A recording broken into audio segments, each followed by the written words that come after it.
नमस्कार. साप्ताहिक पत्रकाच्या काळगे साहेब, आपल्याला लोकसभा निवडणुकीच्या प्रथमतः एकमत परिवाराकडून हार्दिक हार्दिक शुभेच्छा. आपल्या विजयासाठी आपल्याला हार्दिक शुभेच्छा देतो. आपण वैद्यकीय क्षेत्रामध्ये लातूरच्या मोठा नावलौकिक कमावलेला आहे आणि असं असताना आपण खासदार म्हणून खासदारकीच्या रिंगणामध्ये आपण उतरलेले आहात. तसं आपण मागच्या 2 टर्मपासून उमेदवारी मिळवण्यासाठी प्रयत्न करत होता. यामागची आपली भूमिका काय? वैद्यकीय क्षेत्रात मागच्या 26 वर्षापासून मी लातूरशी कनेक्टेड आहे. त्यापूर्वीचे 2-3 वर्ष मी नगरला होतो आणि त्यापूर्वीचं एज्युकेशन माझं औरंगाबादला झालं. वैद्यकीय क्षेत्रात काम करत असताना रोज ज्या रुग्णांशी संबंध येतो त्या सगळ्या रुग्णांचा कुठं ना कुठं एक वेगवेगळ्या स्तरातील सामाजिक प्रश्न त्यानिमित्तानं रोज कानावर येत असतात. सामाजिक चळवळीमध्ये लायन्स क्लबच्या माध्यमातून असेल, आमच्या IMAच्या माध्यमातून असेल, सामाजिक क्षेत्रातही माझं कनेक्ट होता आणि या सगळ्या सामाजिक क्षेत्रात काम करत असताना सर्वसामान्याचे असलेले प्रश्न हे वारंवार नजरेसमोर डोळ्यासमोर येत होते. आणि मला असं वाटतं की ह्या सगळ्या क्षेत्रातील लोकांशी कनेक्ट होत असताना जे वेगवेगळे प्रश्न आहेत ते सोडवण्याचं सगळ्यात चांगला म्हणजे जो मार्ग वाटत असेल जर आणि असेल तर तो राजकारणाच्या माध्यमातून आपण हे प्रश्न चांगल्या पद्धतीनं सोडवू शकतो. कारण फक्त एका वैद्यकीय क्षेत्रापुरतं मर्यादित राहून सगळे प्रश्न सोडवता येणार नाही आणि त्यासाठी म्हणूनच एक राजकारणाचा हा आमचा राजकारणातलं पाऊल हे त्याचाच एक भाग आहे असं मला वाटतं. सर, भाजपसारखा एक तगडा पक्ष आपल्या समोर आहे आणि मागच्या काही निवडणुकीचे गणित पाहता ही निवडणूक तुम्हाला आव्हानात्मक वाटते का? आणि नेमकं तुमचे या समोर जाण्याचं काय प्लॅनिंग काय आहे? मागच्या 2 निवडणुका पाहता भाजपासारखा तगडा पक्ष समोर आहे हे नक्कीच आव्हानात्मक आहे. हे आव्हान मोठं आहे. पण ज्या पद्धतीनं भाजपाच्या सरकारने सर्वसामान्यांच्या प्रश्नावर दुर्लक्ष केलेलं आहे त्या प्रश्नाला केलेलं दुर्लक्ष, शेतकऱ्यांचं असलेला प्रचंड मोठ्या प्रमाणात आक्रोश, बेरोजगारांचा मोठा प्रश्न, ह्या सगळ्या प्रश्नामुळं महागाई, सर्वसामान्य जनतेची जी एक प्रकारची पिळवणूक वेगवेगळ्या पद्धतीनं ह्या काळामध्ये होत आहे आणि ज्या पद्धतीचं राजकीय वातावरण सध्या भारतभर आपण पाहतो ह्या सगळ्या गोष्टीमुळं सर्वसामान्य जनता नक्कीच विचार करते आणि बदलाचे वारे सर्वसामान्यांच्या मनात आपणाला दिसून येतात आणि हाच आमचा म्हणजे सगळ्यात मोठा पॉझिटिव्ह पॉईंट या इलेक्शनमध्ये आहे असं मला वाटतं. प्लॅनिंग काय? प्लॅनिंग म्हणजे लोकांपर्यंत पोहोचण्याची प्लॅनिंग काय? लोकांच्या समोर जात असताना आजपर्यंत आम्ही ज्या 26 वर्षापासून जितक्या पब्लिकशी कनेक्ट आम्हाला करता आलेलं आहे वेगवेगळ्या मार्गाने, वैद्यकीय व्यवसायाचा असेल किंवा सोशल माध्यमातून असेल, तो ऑलरेडी मोठा बेस आमच्या पाठीशी आहे.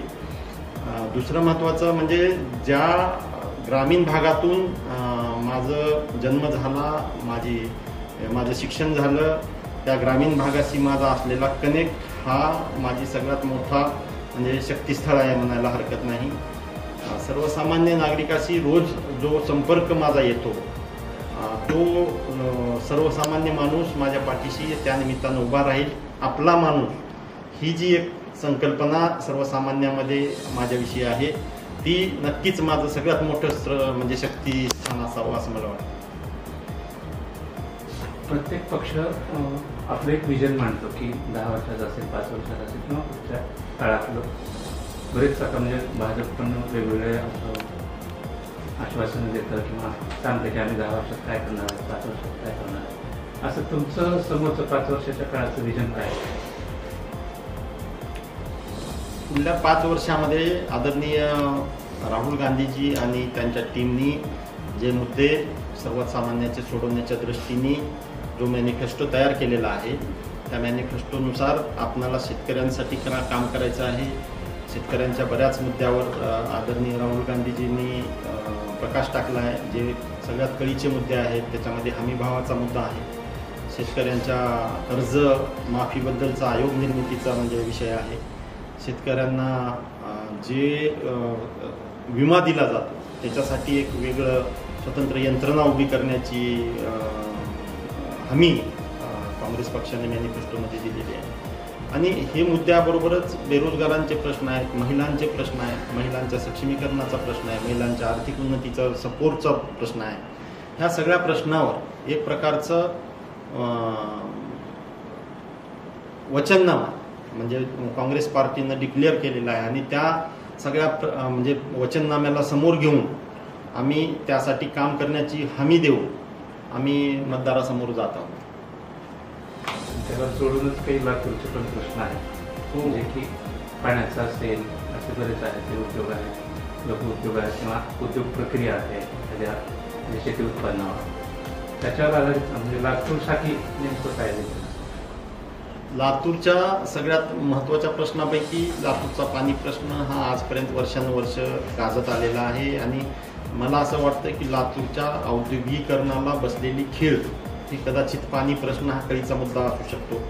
वॉटर सप्लाय हा औद्योगिकीकरणामध्ये सगळ्यात महत्त्वाचा एक घटक आहे आणि तो जर डेफिसिट असेल तर आपणाला नवीन उद्योगधंद्याला चालना देणं कदाचित अवघड होऊ शकतं. तर त्या प्रश्नावर नक्कीच काम करायला आम्हाला आवडणार आहे. तो प्रश्न मिटला तर एक प्रकारची लातूरची जी बेसिक गरज आहे, जो कळीचा मुद्दा आहे लातूरकरांसाठी, तो मला वाटतं सॉल्व्ह होईल आणि त्या निमित्तानं आपल्याला बाकी व्यवसाय वाढवण्याकडे म्हणा किंवा उद्योगधंदे आणण्याकडे म्हणा आपल्याला एक पाऊल महत्त्वाचं पुढं टाकता येईल असं मला या दृष्टीनं सांगावंसं वाटतं. दुसरा महत्त्वाचा विषय म्हणजे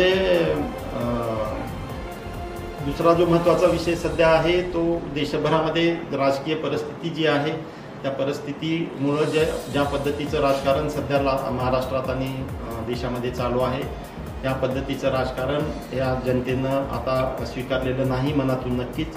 आणि लातूरची जी राजकीय संस्कृती आहे ही राजकीय संस्कृती जपण्याची परंपरा यापुढेही आम्ही प्रामाणिकपणे चालू ठेवण्याचा प्रयत्न करणार आहोत. 90% समाजकारण आणि 10% राजकारण ही जी परंपरा आपले आदरणीय नेते आदरणीय विलासरावजी देशमुख साहेब असतील, आदरणीय शिवाजीराव पाटील निलंगेकर साहेब असतील, शिवराज पाटील चाकूरकर साहेब असतील, आदरणीय दिलीपरावजी देशमुख साहेब असतील आणि आपले सगळ्यांचे युवा नेते अमितजी देशमुख साहेब असतील, धीरज भाई असतील, ह्या सगळ्यांनी एक आदर्श परंपरा लातूरच्या राजकारणात घालून दिलेली आहे आणि ही परंपरा चालू ठेवण्याचा नक्की प्रामाणिक प्रयत्न या माध्यमातून आम्हाला जर संधी दिली जनतेने तर नक्की त्यापुढे करत राहू असं मी तुम्हाला म्हणजे सांगू इच्छितो. त्याच्या संदर्भात एक उपप्रश्न, मराठवाडा वॉटर ग्रीड हे राज्य सरकार मराठवाडा वॉटर ग्रीड हे राज्य सरकारनं मागच्या 5 वर्षापासून दिलेलं आश्वासन आहे मराठवाड्यात. या संदर्भामध्ये आपल्याला काय वाटतं, म्हणजे मराठवाडा वॉटर ग्रीड कितपत फिजिबल आहे आणि ते कितपत आपल्याला अस्तित्वात येऊ शकतो, मुळात ते अस्तित्वात येण्यासाठी किती काळ लागू शकतो? मराठवाडा म्हणजे वॉटर ऑल ओव्हर इंडियात वॉटर ग्रीड डेव्हलप करण्याचं स्वप्न पहिल्यांदा आदरणीय अटल बिहारी वाजपेयींनी पाहिलं होतं आणि त्यांच्या विचाराचं सरकार असताना सुद्धा दुर्दैवानं मागच्या 10 वर्षामध्ये याच्यावर फारसं काम झालेलं दिसत नाही. पण मराठवाडा हा नेहमीच अवर्षणग्रस्त राहिलेला आहे. मराठवाड्याच्या बऱ्याच भागामध्ये पाण्याचं दुर्भिक्ष आपण फेस करतोय वर्षानुवर्ष आणि डेव्हलपमेंटमध्ये जर समजा सगळ्यात महत्त्वाचा रोल जर कुठला असेल तर वॉटर सप्लायचा आहे. कृषी रिलेटेड सगळे प्रश्न जर समजा वॉटर ग्रीड निर्माण करता आलं तर मिटणार आहेत. मराठवाड्याच्या औद्योगिकीकरणाचा प्रश्न वॉटर ग्रीड झाला तर मिटणार आहे आणि सर्वसामान्य शेतकऱ्याचा आर्थिक स्तर जर उचलायचा असेल तर त्या शेतकऱ्याला आपण पाणीपुरवठा जर चांगला करू शकलो तर त्याची आर्थिक उन्नती शेतीच्या माध्यमातून साधता येऊ शकते आणि दुसरीकडं कुठल्या गोष्टीवर प्रचंड पैसे खर्चण्यापेक्षा जर वॉटर ग्रीड निर्माण करण्यासाठी जर सरकारने प्रामाणिक प्रयत्न केले आणि सह्याद्रीसारख्या भागातून जे पाणी पडल्या समुद्रात निघून जातं ते जर आपल्याला ह्या परिसरात कुठल्या माध्यमातून वळवता आलं तर ते एक मोठा म्हणजे बदल आपल्या पूर्ण मराठवाड्यासारख्या मागासलेल्या भागासाठी करता येऊ शकतो. आणि यासाठी जितकं प्रयत्न करता येतील सरकार सेंट्रल गव्हर्नमेंटच्या माध्यमातून म्हणा किंवा राज्य सरकारच्या माध्यमातून म्हणा त्यासाठी एक लोकप्रतिनिधी म्हणून जर मला संधी मिळाली तर ते करण्याचं नक्कीच धोरण प्रामाणिकपणे राबवण्याचा माझा विचार. तर आपल्या मतदारसंघाची एकूणच आरोग्य व्यवस्थेबाबत तुमचा काय प्रोजेक्ट आहे, प्लॅन काय आहे? मी आता 26 वर्षापासून या आरोग्य क्षेत्राशी लातूर जिल्ह्यातला जुळलेला आहे. शासकीय स्तरावरची जी यंत्रणा आरोग्याची आहे ती तुटपुंजी आहे. लातूरच्या आरोग्य सेवेमध्ये महत्त्वाचा रोल सध्या मेडिकल कॉलेज जे आदरणीय विलासरावजी देशमुख साहेबांनी त्यांच्या प्रयत्नातून स्थापन केलं आणि इथं ज्या पद्धतीची व्यवस्था मेडिकल कॉलेजेसमध्ये दिली जाते ती खरंच म्हणजे वाखाणण्यासारखी आहे आणि त्यासाठी सगळ्यांचं मी अभिनंदनही करू इच्छितो. या माध्यमातून जनतेला सेवा उपलब्ध असल्याबद्दल यांनी कोविड काळामध्येही चांगलं काम केलं त्याच्याबद्दलही आपण यांचं म्हणजे अभिनंदन केलं पाहिजे. पण जी सेवा ग्रामीण भागामध्ये दिली जाते त्यामध्ये विशेषतः प्राथमिक आरोग्य केंद्राच्या सक्षमीकरणाचा विषय हा आपल्याला नक्कीच विचार करावा असा आहे. कारण प्राथमिक आरोग्य केंद्रामध्ये मिळणाऱ्या सुविधा या तुटपुंज्या आहेत. तिथं असलेलं इन्फ्रास्ट्रक्चर तुटपुंज आहे. तिथं बऱ्याच तुम्ही जर प्राथमिक आरोग्य केंद्रामध्ये सर्वे केला तर बऱ्याच ठिकाणची निवासस्थानं परेशानीमध्ये आहे. तिथं डॉक्टर राहू शकत नाहीत अशी परिस्थिती आहे. आणि तिथं दिला जाणारा स्टाफ तिथं असलेल्या मेडिसिनची उपलब्धता हे सुद्धा तुटपुंजी आहे. त्यामुळं ह्या तिथं राहून काम करत असताना डॉक्टरांना ज्या अडचणी येतात त्या आपणाला एका म्हणजे ठोस पावलं उचलून त्याच्यासाठी एक नियोजनबद्ध कार्यक्रम करून मिटवाव्या लागतील. आणि त्यासाठी आपल्याला सर्व स्तरावर मग सेंट्रल गव्हर्नमेंटपासून स्टेट गव्हर्नमेंटपर्यंतच्या सगळ्या स्तरावर काम करण्याची गरज आहे. आणि आर्थिक तरतुदीची सुद्धा त्याच्यासाठी गरज आहे असं मला वाटतं. तुम्ही काय रूपरेषा बनवली का साधारण काय काय करता येऊ शकता? नाही रूपरेषा तर माझ्याकडे कुठली सध्या तरी नाही आहे. पण भविष्यामध्ये आपणाला ह्या रूपरेषा निर्माण करता येतील त्याचा अभ्यास करून पुटअप करता येईल. आणि त्याची टीम आपल्याकडं म्हणजे वैद्यकीय क्षेत्राची तर सगळ्या टीम आमच्याकडं आता म्हणजे कुठं काय डेफिसिट आहे हे आम्हाला एक विचार केला तर 2-4 दिवसामध्ये सगळ्या जिल्ह्यातले डेफिसिट मतदारसंघातले डेफिसिट आपल्यापर्यंत येऊ शकतात. पण हा डेफिसिटचा मुद्दा फक्त लातूर जिल्ह्यापुरता मर्यादित आहे असंच नाही तर हा पूर्ण महाराष्ट्रभर आपल्याला म्हणजे तो त्या पद्धतीने राबवावा लागेल. लातूर जिल्ह्याच्या जिल्हा रुग्णालयाचाही प्रश्न आहे जो वर्षानुवर्ष तसाच पेंडिंग राहिलेला आहे. लातूर जिल्ह्याचं जिल्हा रुग्णालय निर्माण केलं तर एक ॲडिशनल सपोर्ट सिस्टीम त्या निमित्तानं आपल्याला वैद्यकीय महाविद्यालयाच्या जोडीनं उभी करता येऊ शकते. आणि ते जर करता आलं तर तेही चांगलं होणार आहे. डबल इंजिन सरकार असं आवाहन करून मोदी साहेबांनी पंतप्रधान मोदींनी 10 वर्ष मतदारांना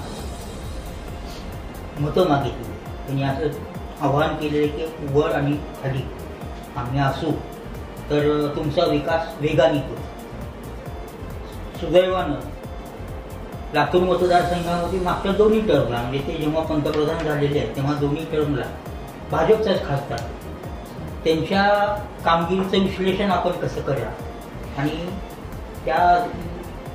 त्यांच्या कारकिर्दीमध्ये कितपत विकास कामं झाली किंवा लातूर जिल्ह्याचे किती प्रश्न सुटले असं आपल्याला वाटतं.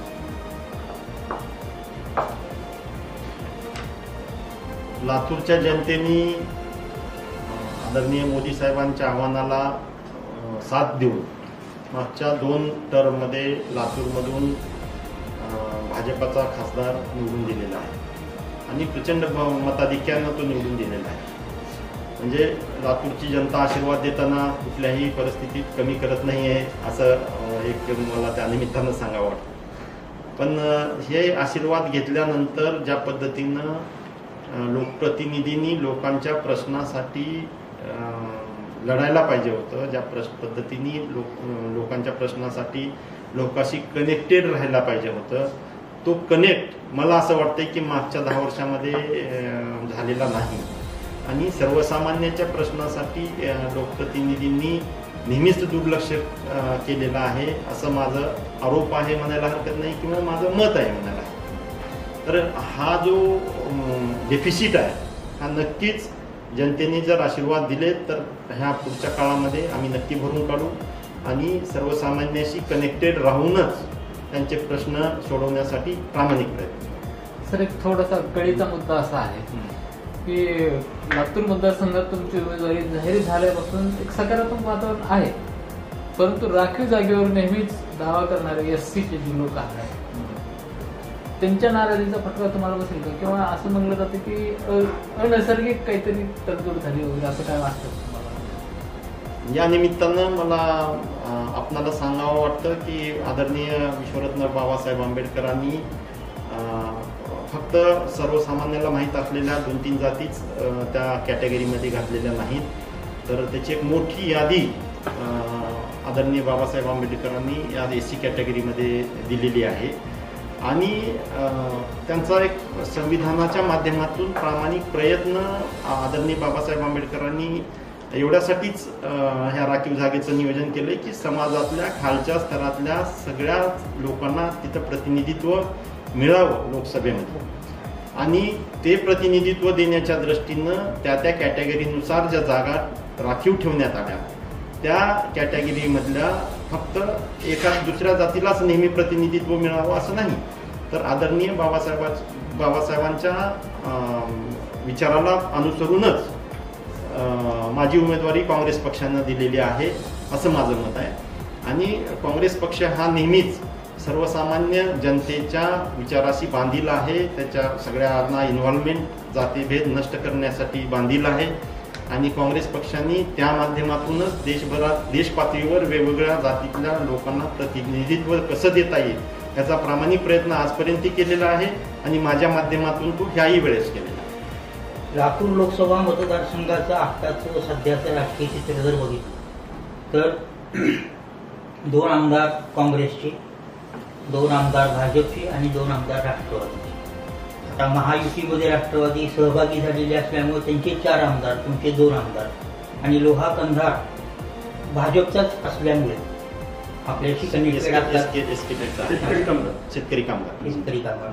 पण तिथं प्रताप पाटील चिखलीकरांच्या अनुषंगानं मागच्या इलेक्शनमध्ये शृंगारे साहेबांना तिथं मोठा लीड मिळालेला आहे. या संदर्भातलं आपलं नियोजन काय? मागच्या काळामध्ये तसं पाहिलं तर जे महाविकास आघाडीचे सध्याची परिस्थिती आहे त्यामध्ये जे राष्ट्रवादी काँग्रेसचे 2 आमदार 2 मतदारसंघामधून राहिलेले आहेत तेही काँग्रेस पक्षाशीच म्हणजे अलायन्समध्ये होते. आणि दुर्दैवाने मधल्या काळात ज्या राजकीय घडामोडी झाल्या त्यामध्ये हे 2 मतदारसंघातील राष्ट्रवादी काँग्रेसचे आमदार हे माननीय अजित पवार गटाशी जुळले गेले आणि लातूरच्या राजकीय परिस्थितीमध्ये आता 3 आमदार हे महाविकास आघाडीकडे आहेत आणि 3 आमदार हे महायुतीकडे आहेत. तर अशा परिस्थितीमध्ये जो बेसिक शिवसेनेवर आदरणीय बाळासाहेब ठाकरे साहेबांवर प्रेम करणारा जो शिवसैनिक आहे तो अजूनही आमच्याशीच कनेक्टेड आहे आणि आदरणीय शरद पवारजी साहेबांबरोबर जी कनेक्टेड म्हणजे त्यांच्यावर विश्वास ठेवून राष्ट्रवादीशी जुळलेला जो सर्वसामान्य नागरिक आहे आणि नेते आहेत, कार्यकर्ते आहेत, ते सर्व आमच्याशी जुळलेले आहेत. त्यामुळं हे जरी आमदार जरी तिकडे गेलेले असले महायुतीमध्ये तरी त्यांच्यासोबत असलेली बरीच मंडळी ही आता आमच्यासोबत पक्षाच्या कार्यामध्ये महाविकास आघाडीच्या कार्यामध्येही सामील आहे आणि आमच्या निवडणुकीच्या प्रोसेसमध्येही सामील आहे. तर मला असं वाटत नाही की यामुळं आपल्या विजयावर फारसा परिणाम होणार आहे. आणि मागच्या 10 वर्षाच्या काळामध्ये सर्वसामान्य नागरिकांचे जे प्रश्न मांडण्यामध्ये मागचे उमेदवार अपयशी राहिले त्याचा एक मोठा फटका महायुतीला बसू शकतो आणि त्याचा बेनिफिट महाविकास आघाडीला मिळण्याची मोठी शक्यता आहे आणि तेच माझ्या विजयाचं कदाचित गमक राहू शकतो. महाविकास आघाडीचे जे आता राज्यातले प्रमुख नेते आहेत त्यांची एकत्रित सभा वगैरे प्लॅन होते आहे लातूरमध्ये? प्लॅनिंग तर चालूच आहे. आता आणखी बरेच उमेदवार डिक्लेअर व्हायचे राहिले होते, पण आता जवळपास सर्वच ठिकाणी उमेदवार आता जाहीर झालेले आहेत. आणि आता ह्या नंतर मग आता ह्या पुढल्या 4 दिवसामध्ये 8 दिवसामध्ये ही पूर्ण प्लॅनिंग वर्कआउट होईल आणि त्यानुसार लातूरच्या विविध भागामध्ये महाविकास आघाडीचे सगळे कार्यकर्ते आणि नेते त्यांच्या ॲडजस्टमेंटनुसार सभा लागतीलच आणि त्याचं तुम्हाला लवकरच डिटेल्स पण पार्टीकडनं प्रोव्हाइड केलं जाईल. कुठला मुद्दा तुम्हाला जास्त लीड देईल असं तुम्हाला वाटतं? सर्वसामान्यातला माणूस, म्हणजे सर्वसामान्य जनतेच्या मनामध्ये जी भावना आहे आपला माणूस, हीच माझी सगळ्यात मोठी ताकद आहे असं मला वाटतं. इतर काही पॉलिटिकल अजेंडा वगैरे काही चालणार नाही असं वाटतं? पॉलिटिकल अजेंडा मी कधी राजकीय प्लॅटफॉर्मवर आजपर्यंत आलेलोच नाही. हा बेसिक म्हणजे माझ्या म्हणजे राजकीय जर राजकीय आयुष्य म्हणून जर विचार केला तर मी कधी राजकीय प्लॅटफॉर्मवर आजपर्यंत आलेलो नाही. आणि सर्वसामान्य कार्यकर्त्यामधून मागणी झाल्यामुळेच कदाचित माझी उमेदवारी मला दिली गेलेली आहे आणि ती माझी सगळ्यात मोठी स्ट्रेंथ आहे.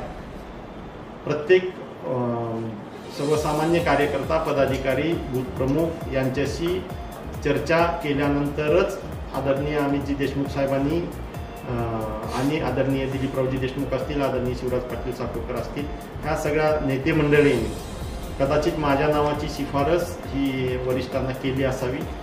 आणि जेव्हा सर्वसामान्य माणूस उमेदवारी द्या म्हणून म्हणतो तेव्हा ती एक प्रकारची मोठी स्ट्रेंथ आपल्या पाठीमागे इनडायरेक्टली उभी राहते आणि तेच आपल्याला विजयश्री खेचून आणू शकते असं माझं मत. सुमारे 33,000 युवक मतदार आहेत आपल्या मतदारसंघामध्ये. तर या युवकांना गेल्या 10 वर्षात तर त्यांची निराशा झालेलीच आहे मोठ्या प्रमाणात. ह्यांना आकर्षित करण्यासाठी काँग्रेस पक्ष म्हणून आणि उमेदवार म्हणून तुमच्याकडे काय म्हणजे प्लॅनिंग काय आहे?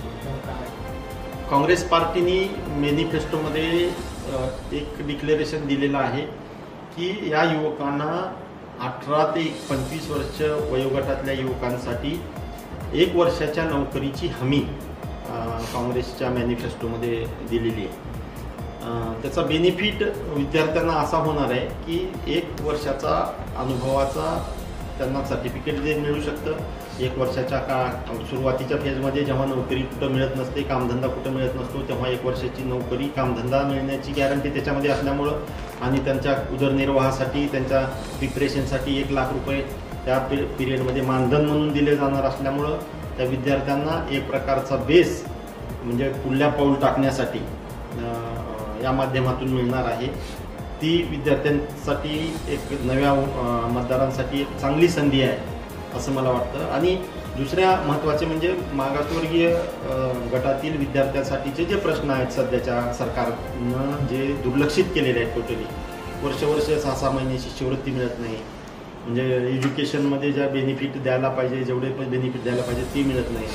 ह्या सगळ्या प्रश्नांना न्याय देण्याची हमी मॅनिफेस्टोमध्ये काँग्रेस पार्टीने दिलेली आहे आणि नक्कीच युवक त्याचा विचार करतील. मागच्या काळामध्ये ज्या पद्धतीची आश्वासनाची खैरात ह्या सरकारने केली होती ते सरकार सध्या पूर्णतः अपयशी ठरलेलं हे युवक उघड्या डोळ्यांनी बघत आहेत. यांच्याकडं नेटच्या माध्यमातून प्रत्येक गोष्टीची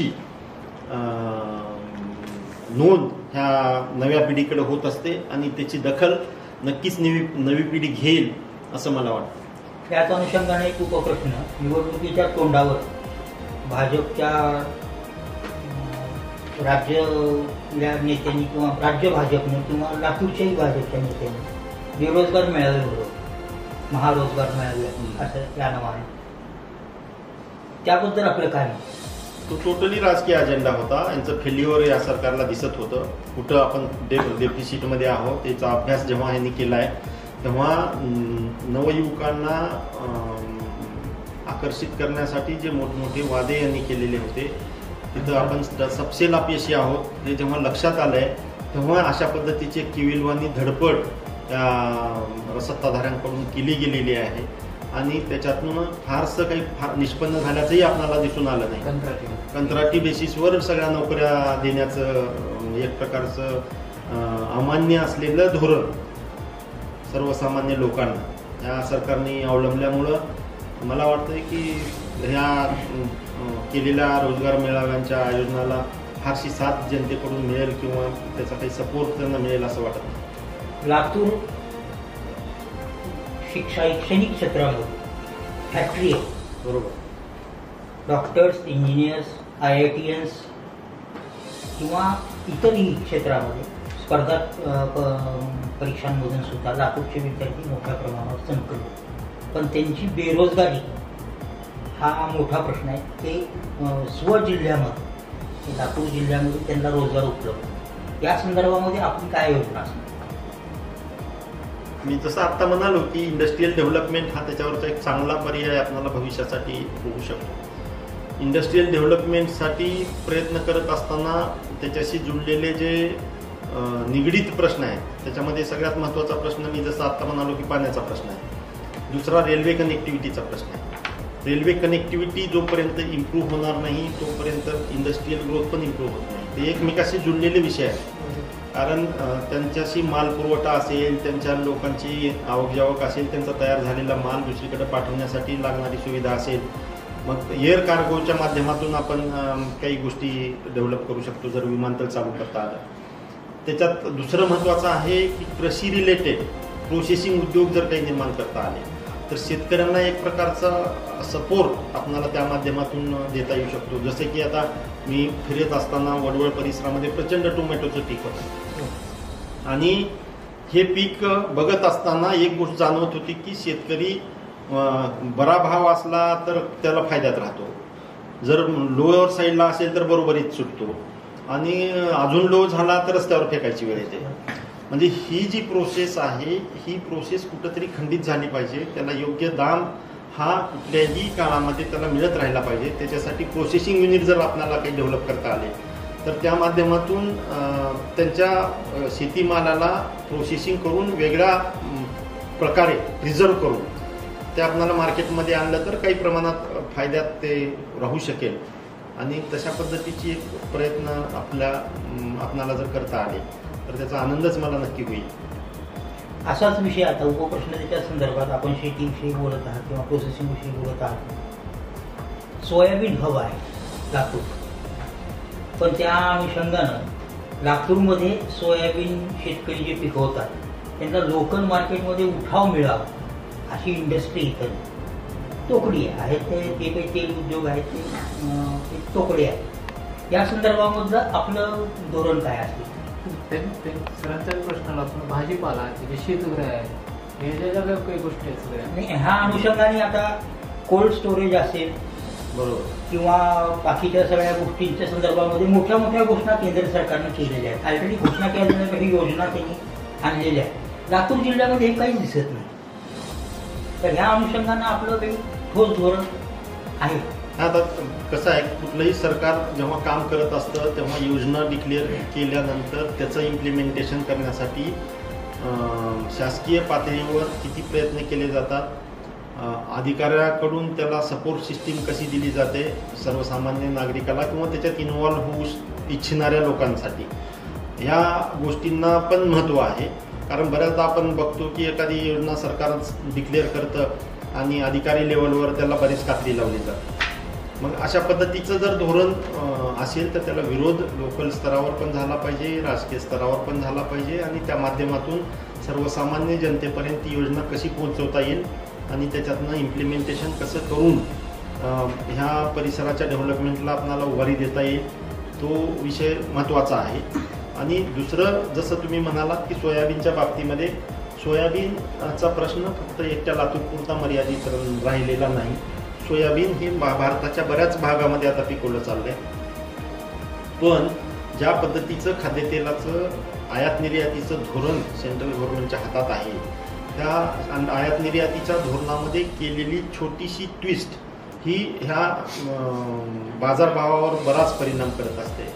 आणि त्यामुळं जर समजा आयात निर्यातीच्या धोरणामध्ये जर सरकार थोडंसं विचारपूर्वक निर्णय घेत असेल तर मला मान्य आहे की सर्वसामान्य जनतेला खाद्यतेल स्वस्त मिळायला पाहिजे, सर्वसामान्य जनतेसाठी अन्नधान्य स्वस्त मिळायला पाहिजे, पण ते सगळं शेतकऱ्यांचा बळी देऊन सर्वसामान्याला मिळावं अशी भावना नक्कीच यामागं नाही. ह्यामागं शेतकऱ्यांचा पण कुठंतरी विचार होत राहिला पाहिजे आणि त्या प्रत्येक उत्पादित होत असलेल्या वस्तूसाठी त्याला घामाचा योग्य दाम पण मिळाला पाहिजे. ही नागरिकांनी पण भावना तशी ठेवावी आणि सरकारने पण तशी ठेवावी. त्या माध्यमातूनच आपणाला सगळ्यांना मिळून देशाचं उज्ज्वल भविष्य घडवण्यासाठी मदत करता येईल.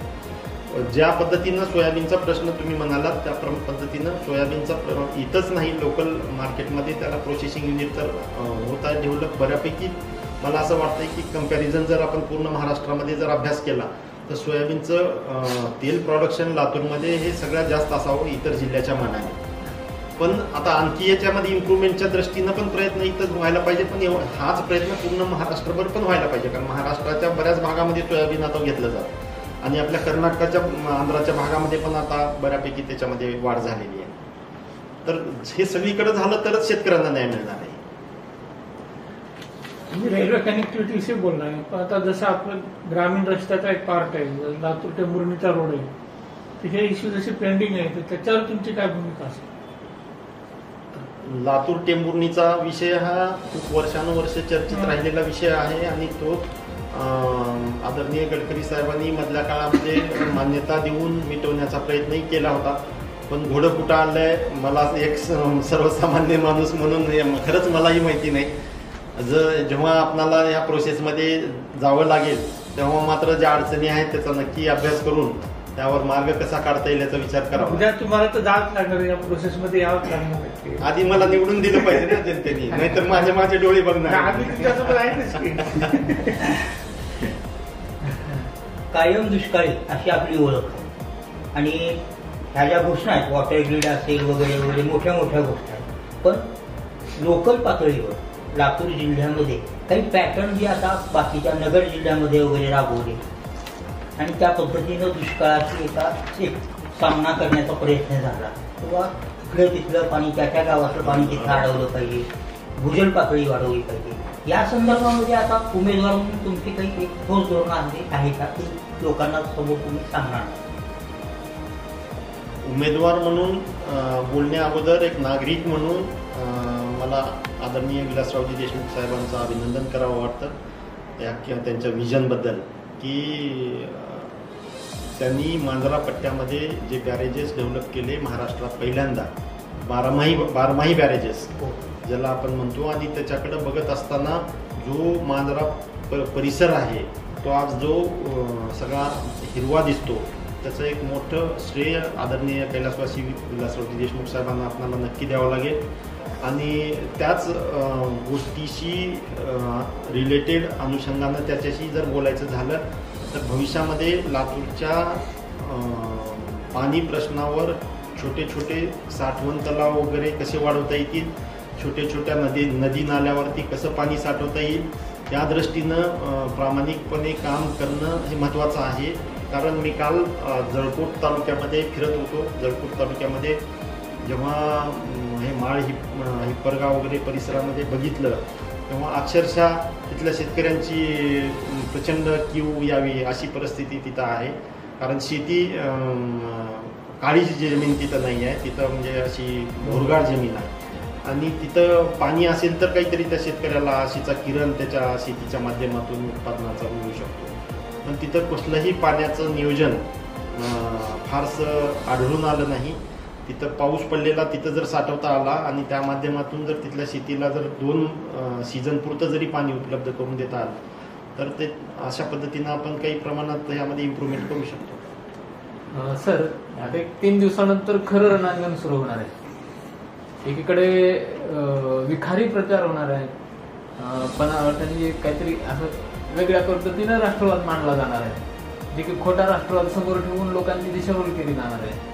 ध्येय धोरण वेगळीकडे ठेवून काहीतरी भंपकबाजी केली जाणार आहे. आणि तुम्ही काँग्रेसचा उमेदवार म्हणून, महाविकास आघाडीचा उमेदवार म्हणून तुमच्या धोरणाच्या पायमल्ली होणार आणि या पद्धतीने तुम्ही प्रचार करत असताना या विखारी प्रचाराला कसं तोंड देणार? त्याचं काय तुम्ही एक प्लेआउट प्लॅनिंग वगैरे असं काय केलंय का? या लोकशाहीमध्ये आदरणीय मायबाप जनता ही सर्व विचार करून जर पाऊल टाकत असेल तर नक्कीच या कुठल्याही विखारी प्रचाराला कोणी बळी पडणार नाही. कारण या पद्धतीच्या प्रचाराला जनता 2 वेळा बळी पडलेली आहे. जनतेनं यांच्या प्रचारावर, आश्वासनावर, जातीवादी धोरणावर विश्वास ठेवून 2 वेळा निवडून या पक्षाला दिलं होतं.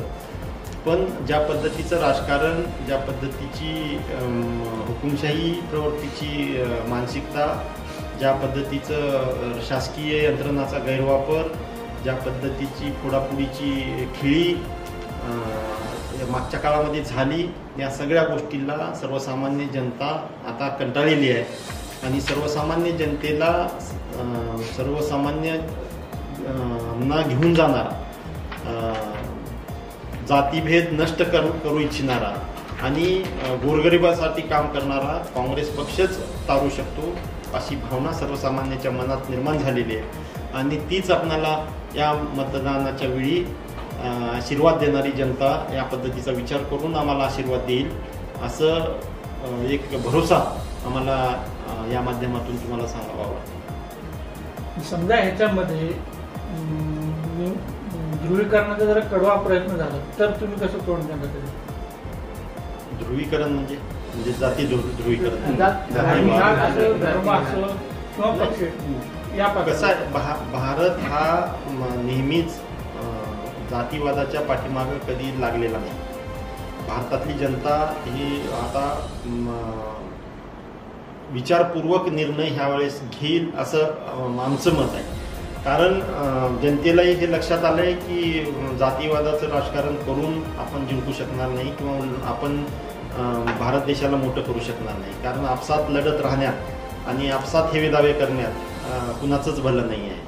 कारण जी जनता सामान्य असलेला हिंदू नागरिकी तेवढाच महत्त्वाचा आहे, ईसाई नागरिकी तेवढाच महत्त्वाचा आहे, मुस्लिम नागरिकी तेवढाच महत्त्वाचा आहे, जैन नागरिकी तेवढाच महत्त्वाचा आहे. म्हणजे जेवढे धर्म आहेत, जेवढे पंथ आहेत, ह्या सगळ्यांनी मिळून भारत देश घडवला आहे आणि ह्याच्या पुढे सुद्धा सगळ्यांना मिळून तो घडवायचा आहे. त्यामुळं कुठल्या तरी एका धर्माच्या मागं लागून किंवा कुठल्या तरी एका जातीच्या मागं लागून आपली डेव्हलपमेंट होणार नाही हे आता सर्वसामान्य जनतेला कळालेलं आहे. आणि म्हणूनच सर्वसामान्य जनता यावेळेस विचारपूर्वक मतदान करून महाविकास आघाडीच्या पाठीशी उभी राहील असं आमचं मत आहे. आता तुमचं स्टेटमेंट स्टेट लेवलचं झालं, आपल्या मतदारसंघापुरतं तुम्ही कसं बघताय त्याकडे? सोलापूर आणि माझं सोलापूर असं लिंगायत समाजाची मत असू द्या किंवा जुनी काँग्रेसची मत असू द्या, लिंगायत समाज तसा आता म्हणजे तुम्ही जर अभ्यास केला बारकाईने तर बऱ्यापैकी बीजेपीच्या मागे सपोर्टमध्ये राहिलेला होता मागच्या काळामध्ये. तसा येलम समाज बीजेपीच्या मागे राहिलेला होता मेजरपणे.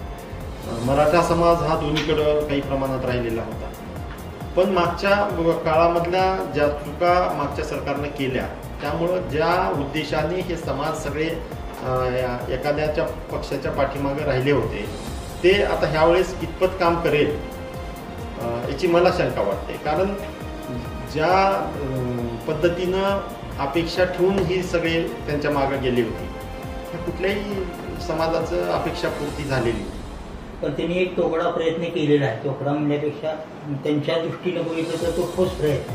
बसवराज पाटील आणि डॉक्टर अर्चनाताई पाटील चाकूरकर या दोघांनाही त्यांनी निवडणुकीच्या तोंडावर भाजपमध्ये घेतलेलं आहे. आणि अर्चनाताईंचा तर प्रवेश तुमची उमेदवारी जाहीर झाल्यानंतर झालेला आहे. त्यामुळे ते तर असं नक्की म्हणता येऊ शकतं की ते तुमच्यासाठीच घडवलेलं आहे. तर ह्या संदर्भामध्ये आपलं काय मत आहे, कितपत परिणाम होईल? आता लोकसभेचं इलेक्शन हा राजकीय आखाडा आहे.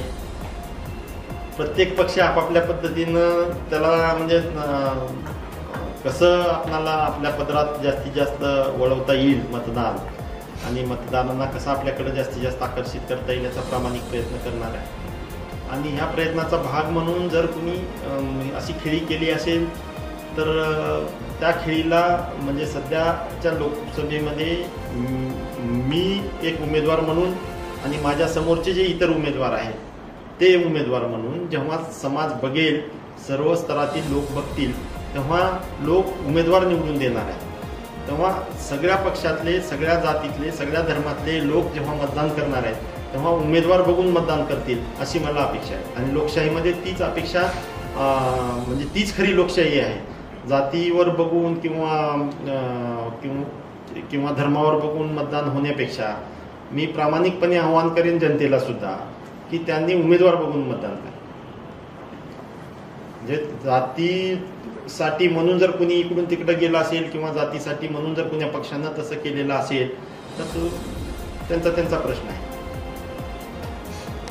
राम मंदिर हा मुद्दा जरी भाजपाच्या काळात पूर्णत्वाला आलेला असेल तरी प्रोसेस ही बरीच जुनी आहे आणि याच्यामध्ये सगळ्याच पक्षाचं योगदान काही ना काही इनडायरेक्टली राहिलेलं आहे. पण राजकीय पोळी भाजण्याचा प्रकार हा केवळ आणि केवळ भाजपाने केलेला आहे. असेल योगदान त्यांचं, त्याच्याबद्दलही आम्हाला काही म्हणजे वादविवाद वाढवायचे नाही आहेत. पण राम हा सर्वसामान्याच्या मनातला आहे, हृदयातला आहे आणि त्या देवी देवताबद्दलचा आदर हा प्रत्येक हिंदूच नाही तर बाकीच्या जाती धर्मातून सुद्धा तो मानला जातो, पाळला जातो. आणि त्या गोष्टीचं भांडवल करणं हेच राजकीय दृष्ट्यामुळे चुकीचं आहे. आणि ह्या भांडवलावरच मागच्या काळामधले जी इलेक्शन्स जिंकली गेली ती आता सर्वसामान्य जनतेला बऱ्यापैकी माहिती झालेली आहे. त्यामुळे राम मंदिरचा मुद्दा ह्या इलेक्शनमध्ये किती चालेल हा प्रश्नच आहे. तर मागचा एक प्रश्न आला, थोडासा संदर्भ राहिला, हे जातीय राजकारणामध्ये तुम्हाला स्वतःला सांगावं लागलं की ज्येष्ठ नेते आपले काँग्रेसचे शरद पाटील चाकूरकर एका मुलाखतीमध्ये तुम्ही स्वतः असं म्हणलं की पाटील साहेबांचा आशीर्वाद मलाच आहे. आता ते काँग्रेस पक्षाचे ज्येष्ठ नेते असताना, तुम्ही काँग्रेस पक्षाचे म्हणजे आघाडीचे उमेदवार असताना तुम्हाला असं का सांगावं लागलं की त्यांचा आशीर्वाद मलाच आहे? यामध्ये सांगताना मला सांगावंसं वाटतं की आदरणीय शिवराज पाटील चाकूरकर हे भारतातल्या सुप्रीम नेत्यापैकी एक आहेत काँग्रेस पार्टीच्या. आणि सध्याच्या राजकीय परिस्थितीमध्ये आदरणीय शिवराज पाटील चाकूरकर साहेबांनी काँग्रेस सोडलेली नाही. आणि आदरणीय चाकूरकर साहेबांना मी प्रत्यक्ष भेटलेलो पण आहे. आदरणीय चाकूरकर साहेबांनी असं सांगितलंय की माझं वय आता 90+ आहे आणि हेल्थ माझी आता मला प्रचार करण्यासाठी साथ देत नाही. माझ्या शुभेच्छा तुमच्या पाठीशी आहे, हे त्यांचं स्टेटमेंट आहे.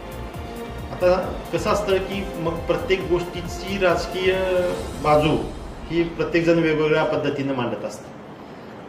त्याचा ॲनालिसिस करत असताना त्यांच्या घरातला, कुटुंबातला कोणी एखादा व्यक्ती दुसऱ्या पार्टीमध्ये गेला म्हणून साहेबांची भूमिका बदलेल असं मला वाटत नाही. कारण आजपर्यंतच्या करिअरमध्ये साहेबांनी ज्या प्रामाणिकपणे काँग्रेस पार्टीचं काम केलेलं आहे, काँग्रेस पार्टीशी ज्या एकनिष्ठतेने त्यांनी त्यांचं आयुष्य घातलेलं आहे, ती एकनिष्ठा प्रश्नचिन्ह त्याच्यावर निर्माण करणं ही योग्य नाही. आणि साहेबांनी नेहमीच कडक भूमिका घेतलेली आहे आणि त्या भूमिकेतून साहेबांनी मला शुभेच्छाही दिलेल्या आहेत. या संदर्भातच एक उपप्रश्न, सध्या मतदारसंघामध्ये कुजबूज करत का असेल पण असा एक विखारी प्रचार केला चालला आहे की डॉक्टर शिवाजी काळगे यांना मागच्या वेळेसचं तिकीट काँग्रेसचं फायनल होतं पण शिवराज पाटील चाकूरकरांनी नो असं सांगितलं म्हणून त्यांना तिकीट मिळालं नाही. त्याच्याबाबत कितपत सत्यता आहे? पडद्याआड काय गोष्टी घडल्या, कुठल्या कारणाने मिळालं नाही याबद्दलच्या चर्चेमध्ये मला पडायचं नाही खरं तर.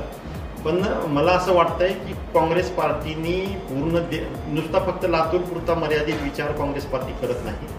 काँग्रेस पार्टी ही देशभरातल्या ज्या काही 50, 52, 54 जागा आहेत, राखीव जागा, त्या जागेवर प्रतिनिधित्व देत असताना सगळ्या वेगवेगळ्या जाती धर्मातल्या लोकांना कसं प्रतिनिधित्व देता येईल याचा विचार करत असते. आणि त्या माध्यमातून गेल्या वेळेस आदरणीय कामत साहेबांना काँग्रेस पार्टीने उमेदवारी दिली. कदाचित मातंग समाजाला प्रतिनिधित्व देण्याची भूमिका पक्षाची असावी आणि लातूर मतदारसंघासाठी तसा विचार आमच्या AICCनं केलेला असावा म्हणून ते पक्षातनं त्यावेळेस तिकीट कदाचित नाकारला असेल. आणि त्याचा संदर्भ कुण्या एखाद्या वैयक्तिक नेत्यांशी जोडणं हे मला कुठल्याही दृष्टीने योग्य वाटत. लातूर विमानसेवेच्या संदर्भामध्ये आपण बोललात, पण खूप दीर्घकाळापासून हा प्रश्न प्रलंबित आहे आणि तो धसाला लागत नाही केंद्रात. कोणता? विमानसेवा नियमित करण्याच्या संदर्भामध्ये आपण या संदर्भामध्ये काय ठोस योजना घेऊन जाणार? नाही, मला माझ्या माहितीनुसार विमानतळाच्या काही डेफिशियन्सीज बाकी होत्या आणि विमानतळाला पूर्ण नवीन नियमामध्ये पूर्ण तटबंदी बांधण्यात आल्याशिवाय विमानसेवा चालू होणार नाही अशी भूमिका केंद्रीय पातळीवरून एअरपोर्ट ऑथॉरिटीने घेतलेली आणि त्यासाठी काही शेतकऱ्यांनी कोर्टात जाऊन आपल्या विमानतळाचं तटबंदीचं काम रोखलं होतं आणि ते पूर्ण होऊ शकलं नव्हतं. कदाचित त्यामुळं ते विमानतळ थोडंसं डेफिसिटमध्ये आहे. ह्या डेफिसिटचा विचार करून त्याची पूर्तता करून उडान योजनेअंतर्गत जर समजा आपल्याला 2-3 ठिकाणची जरी विमानाची कनेक्टिव्हिटी देता आली तर लातूरकरांना ती एक मोठी सुविधा लवकरात लवकर बाहेर निघून जाण्यासाठी, कुठेही घेऊन जायचं असेल किंवा आंतरराष्ट्रीय लेवलवरच्या कुठल्या जाण्या येण्यासाठी लातूर जिल्ह्यातल्या परिसरातल्या लोकांना जर त्याची सेवा उपलब्ध झाली तर त्या दृष्टीनं इंडस्ट्रीयल डेव्हलपमेंटलाही त्याचा सपोर्ट मिळू शकतो. एअर कार्गो आपल्याला निर्माण करता येऊ शकतं. भाजीपाल्यासारख्या गोष्टी तुम्हाला पाठवता येऊ शकतात बाहेर. म्हणजे ह्या पद्धतीनं जर आपणाला विचार केला तर ते करणं खूप महत्त्वाचंही आहे आणि आता सध्याचं युग हे फास्ट युग झालं आहे. तुम्ही ट्रकनी जर दिल्लीला तुमचा भाजीपाला पाठवायचा म्हणलं तर तुमचं जाईपर्यंतच भाजीपाला खराब होऊन जातो. म्हणजे त्या दृष्टीने जर समजा डेव्हलपमेंट करायची म्हणलं तर ते आवश्यक गोष्ट आहे आणि त्यासाठी लागणाऱ्या गोष्टीची पूर्तता कसं करून घेता येईल आणि त्या माध्यमातून आपल्याला इम्प्रूव्हमेंट एअर सेवेमध्ये कसं करता येईल, हवाई सेवेमध्ये त्याचा प्रयत्न होणं महत्त्वाचं आहे. रेल्वे राज्यमंत्री मराठवाड्याचे खासदार भाजपचे आणि तरीही आत्ता लातूरकर प्रवाशांची स्थिती अशी आहे की त्यांना बसायला जागा मिळत नाही रेल्वेवर. एकतर संख्या कमी आहे आणि आहे ती जी रेल्वे आहे त्याची आरक्षणं वेगळ्या वेगळ्या ठिकाणी अलॉट झालेली आहे. लातूरकरांसाठी खूप कमी आरक्षण आहे. मग ह्या संदर्भामध्ये जे काही काम करायचं आहे कारण रस्त्याची कनेक्टिव्हिटी बरोबरच रेल्वेची कनेक्टिव्हिटी फार आवश्यक आहे. एक लातूर म्हणजे माझ्या माहितीप्रमाणे मागच्या 5 वर्षामध्ये उदगीरमधून एक स्पेशल ट्रेन सोयाबीनसाठी गुजरातला जाणारी सोडण्याव्यतिरिक्त बाकी काही काम झालेलं नाही. पण त्याच उदगीर भागामध्ये मोठ्या प्रमाणावर भाजीपाला आहे, मोठ्या प्रमाणावर फळावळ आहे, लोक पर्यायी शेतीकडे वळले आहेत, फुलांची शेती करतात. तर ह्या संदर्भामध्ये आपलं मत आणि आपण त्या संदर्भामध्ये कोणती योजना धसात लावणार? रेल्वे ट्रान्सपोर्टेशन हा सगळ्यात मोठा डेव्हलपमेंटमधला भाग आहे. रेल्वे ट्रान्सपोर्टेशनमध्ये दुर्दैवानं आपल्या लातूरला उत्तर भारताची कनेक्टिव्हिटी निग्लिजिबल आहे, नीलच आहे जवळपास.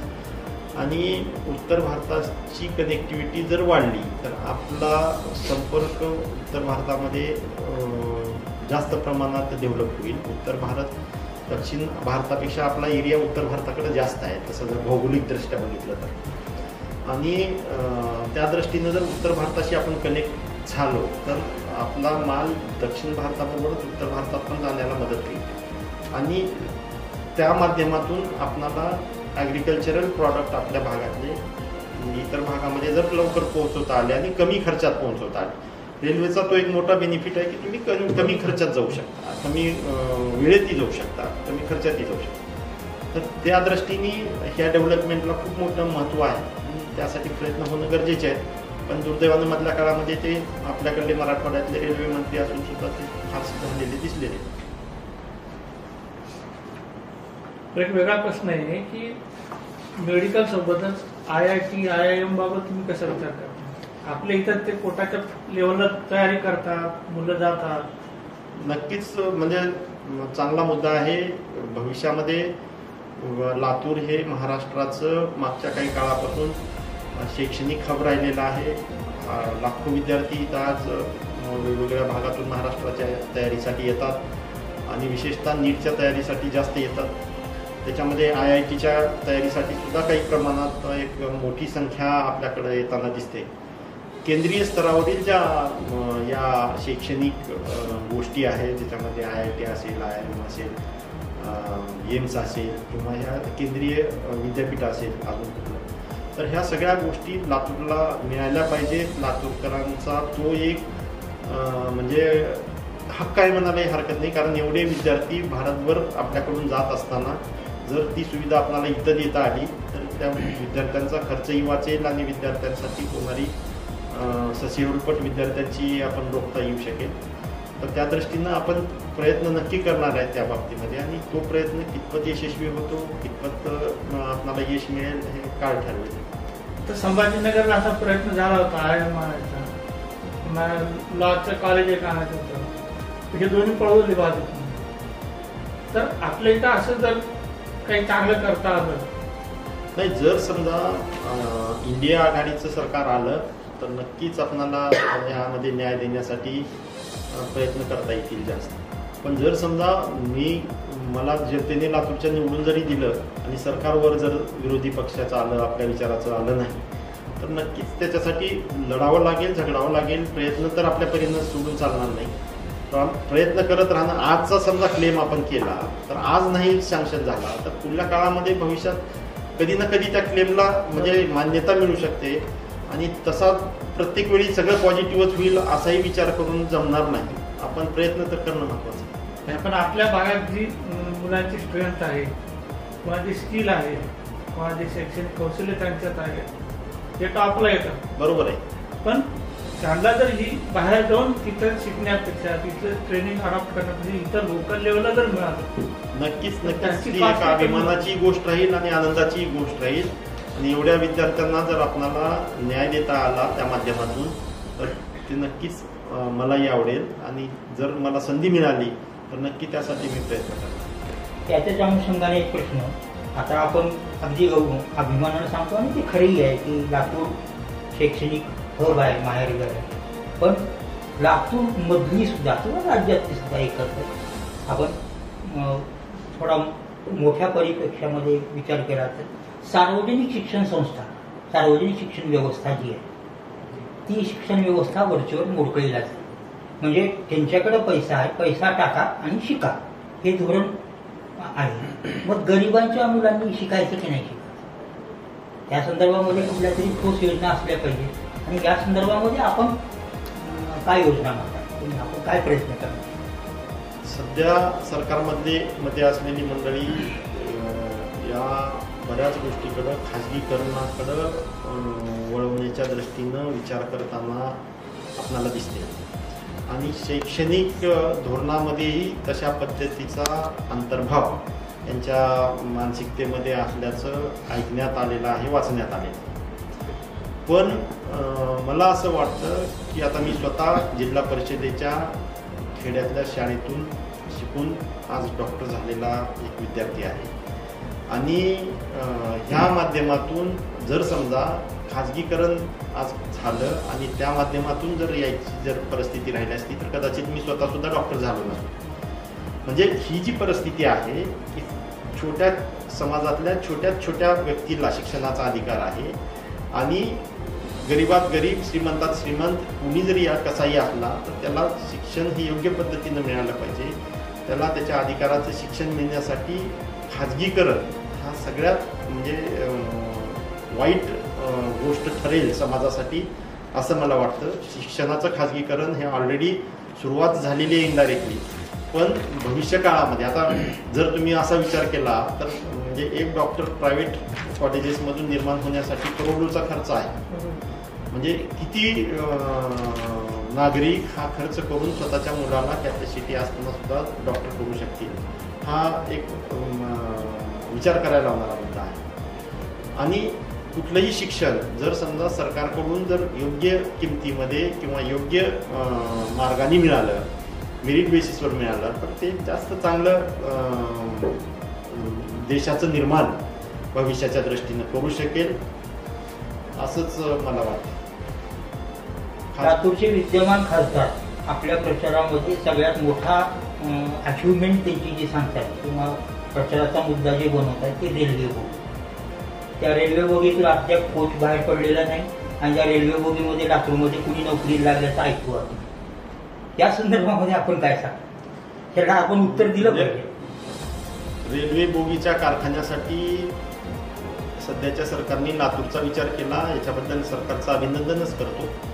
पण रेल्वे बोगीचा कारखाना हा चालू झाल्यापासून वर्षानुवर्ष का रखडला इतके दिवस? उभारणीचा डेफिसिट कुठल्या लेवलवर आहे आणि त्याचं निराकरण होणं गरजेचं आहे. ऑनलाईन उद्घाटन नुकतंच झाल्याचं ऐकवात आहे, पण अजूनपर्यंत रेल्वेची बोगी बाहेर पडायला अजून 2 वर्षाचा 4 वर्षाचा अवधी आहे असंही सांगण्यात येत आहे. नेमकं घोडं कुठं आलंय याबद्दल मला फारशी कल्पना नाही, पण नक्की याला स्पीडअप करता कसं येईल याचा विचार आम्ही नक्की करू आणि त्या माध्यमातून आम्ही जर गेलो तिथं तर नक्की त्याला स्पीडअप करू. स्थानिकांना रोजगार आहे त्याच्या पाठीमागे मोठा आश्वासन. स्थानिकांना रोजगार मिळालाच पाहिजे. स्थानिकांना तिथं काही रोजगार याचा अर्थ असा आहे का की रेल्वे बोगीच्या कारखान्याच्या बाहेर वडापावचं गाडा टाकणे किंवा चहाचा स्टॉल टाकणे? कुठलाही कारखाना किंवा कुठलाही जेव्हा एखादं इंडस्ट्री आपल्या भागात येते तेव्हा नक्कीच तुम्ही म्हणताय तसं बाकीच्या उद्योगधंद्यांनाही उभारी येते, हे मान्य जरी असलं तर तिथं लोकल लेवलवर जी काम करणारा वर्ग राहणार आहे त्याच्यामध्ये स्थानिकांना प्राधान्य असायला पाहिजे असं माझं मत आहे.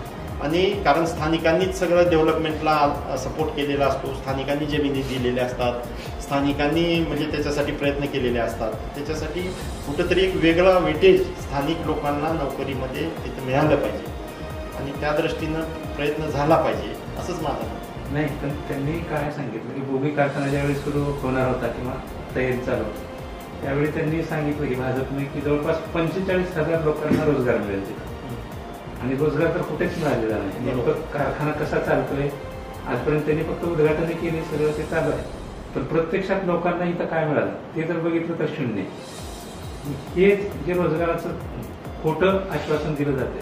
त्याचा दुसरा मुद्दा असा आहे सर की स्किल डेव्हलपमेंट केल्यानंतर रोजगार की रोजगारानंतर डेव्हलपमेंट. म्हणजे त्यांना पाहिजे समजा एका स्किल डेव्हलपमेंट स्किलचा माणूस पाहिजे आणि ती स्किल असलेली इथं एज्युकेशन नाही, फक्त स्किल डेव्हलपमेंट आधी तुम्हाला करावं लागेल.